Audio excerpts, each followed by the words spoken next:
देख के सरियावत आई कितना गर्मी पर गर्मी छूटे लागल। हमार मर्द बानी कि हमार बातें नहीं मानते खोसी का कहतनी कि जाए दो बाहर कमाईब आए तहरा के कमा के रुपया लेके आईब। रुपया का होई कि जब मर्दे ना पास में रहियन आई कैसे हम रात बिताई बुआ बिना अकेले बानी एगो लोगो लेके रहता सब ना तो कौनो चिंता फिक्र ना रह ओहनी में बाझ रहती कुछ भी हो जाई। लेकिन आज आयो अभी समझाइब आ बाहर ना जाए दे। आखिर मेहरानू के कहानी हो अपना राजा के। ए हम के हो? अरे हम ही है हो। देखो तैयार हो गई ना बोला चली ना मोरा कोई अब बात माने के होई तो समझ ले कोई। हाँ बाहर नहीं जाए के। देखो ये तरह करबू तो हम बाहर का करे जाई तारे कहाँ रहे के पड़ी कि जनी जा कमाए तू खगरिया राजा मार लिख सवता के तके कोनो गरिया राजा ई कुल का कहतलू हो। सच कहत देखो मोर करे जा अगर बाहर हम ना जाई तो देखते बड़ू कौन स्थिति बा होई मजबूरी बा बाहर आज गोल जरूरी बा। उ काहे हां पैसा कौड़ी ना रही त का खइबू का पेनबू कौन चीज से बाजार करबू। सुनी ना गवही में रही आ गवही में कमाई आ घर ही में खियाई ना संग संग कमाई लइका बाहर गोल स हम घर ही में रहम तो घर ही में कौन चीज कमाई में खाई। देखो मोर धनिया ऐसे करबू ना तो हम बाहर छोड़ के हम इजे रह जाई। लेकिन इधर ये कहा तनी के बाहर मत जाई ना हो ऐसा कुल काम मत कर। लेकिन जाई तो मैं 2-4-10 कमा के आईम कहीं कौन जिंदगी भर खातिर थोड़े जाता नहीं 2-4-10 दिन खातिर जाता नहीं एक आध महीना खातिर फिर चल आई 2-4-10 दिन में का कमाई जी एक आध महीना तारी याद ना आवे लगी हो। हम कैसे रह अब कैसे रहू भैया बड़ा ना देखत रही घर द्वार। अच्छा हमार तो चला दोरिया पहले छोड़ दा ताकि छोड़े के मन नहीं करता लेकिन का राजा राजा राजा करे जमे समाजा उठा लो तनी कोरा बेटाई खूब मजा। अरे रानी रानिया में कसी के सोइया ए चाल से पहले मार डाला रे तू ना हो राजा राजा मत कहो में कसी के सोइया मारे लो ए जाए से पहले ना कम से कम उठलाली रोटी बोर के जाई। उठलाली से रोटी हम बोरे लगम तो हमार ट्रेनिया छूट जाई ना मनम ना कि रानी रानी रानी जाए दो हमके बहरा कमा के लाइम रुपया गई खूबे बगली में नहीं जेब में रखाई जेबे में। देखो अब बढ़िया से घरे रहनी ठीक बा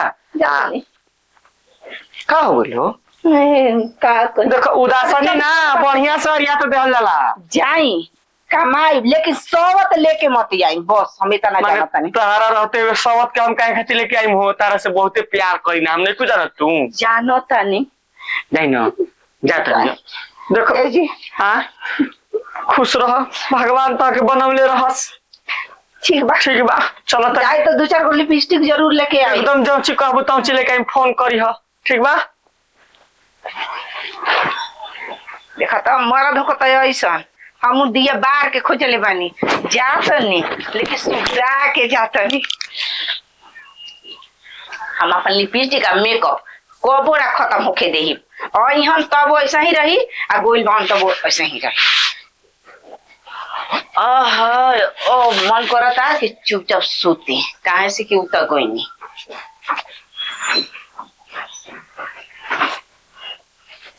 हमरो मेहरारू न खूब तेल लगावेले कि बाहर मत जा भैया ना हाथ उनका चलो तनी भैया ले भेंट कली भैया ए भैया खूब रगड़ के नहालन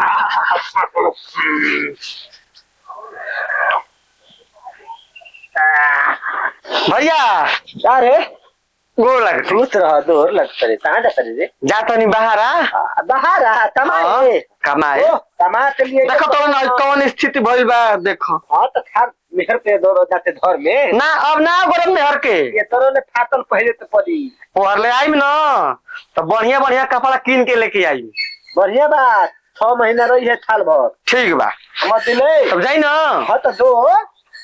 तारा कोनो दिक्कत नहीं है ना। हमारा कौन दिक्कत बड़े भैया, हमार भाई बाहर जाए। देखो जाए से पहले तरीके सिखा तो करे ना घर दुआर बनी। सुन घर में बढ़िया से रही हो ठीक बा। हाँ, तो हम घर दुआर ना देखल करी हाँ। थसुआ तू टेंशन मत ले, हम बानी ना घर से लेके बाहर तक सब देख ले। कुकुर बिलार के घर में आवे ना दे जाला, डंडा लखेत के मारल जाला। तू रहे तो टूटा टूटी घर में घुसबे ना तो कुकुर बिलार तो ढेर बा। ठीक बा हम चलो तो हमार ट्रेनिया छूट जाई भैया। अब ना दिले सारे दादा असल की तो बतिया हम भुलाइए गनी।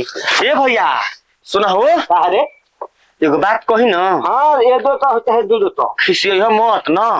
हमार भाई हो तो हम काहे खिसियाई। देखो घर दुआर तो देखबे करब हाँ। लेकिन संगे संगे हमार मेहररुओ के देखा करी ह। तोरा होती तो बात जो टेंशन मत ले, तोर मेहराज तो तू तो ना दे हम ना ओके देबो मर छवाई पूरा तरफ हम जौची कही ना तब चिलिया के तनी छोला समोसा भैया खियाओ। वो तरह छाती तो हम जिंदाबाद हई। अब तू भाई बड़ तोहरे से ना कहो। गाँव घर में कौनो भौजाई कहली छनती ए झट झोरन बबुआ तुम जाते दुकान पर समोसा ले लेबो तो हम जाते ले ले आई तो ना। दूसरा के लिया देबो अपना घर के ना लेके अइबो। काहे ना ले आइबो अपन घर तो जब तामे आई तो अपने घर में तामे आई। ठीक बा तो बारे हमर भाई भाई ना हीरा हमार तो अच्छा दी ना। चल रे तो अरे तो बा पर तू से दूर ले याद। ठीक है बा चलो चलो। कि जहिया से गोइल बाहरवा बोलो नीक हमरा नइखे लागत घरवा बोलो। कौन करता कि हम छोड़ के चल जाई नैहर, लेकिन का करी हम मोरा समझा के गोइल बानी कि देखो हो बढ़िया से रही हो नहई हो खई हो आ चुपचाप घर में सुत जाइ हो। का जानतवन कि छोड़ के गोइल बानी घर में मेहरारू कैसे होई ओकरा दिल पर का बीतत होई। आई मन लगता रोज रोज रहत रहन तो झगड़त रही लड़त रही प्यार मोहब्बत करत रही। अब नइखन घर केकरा संगे लड़ी या केकरा संगे झगड़ी आ केकरा संगे प्यार मोहब्बत करी। हो जात नहीं चुपचाप सोते। देहिए टूटता कि अंगे अंगे देहिया टूटता। कि पियावा से नीक बात कियावा हो कि कबहू जवाब ना देला। मरद छोड़ के नाते चल बाहर तकिया के संगे सुते के पड़ता।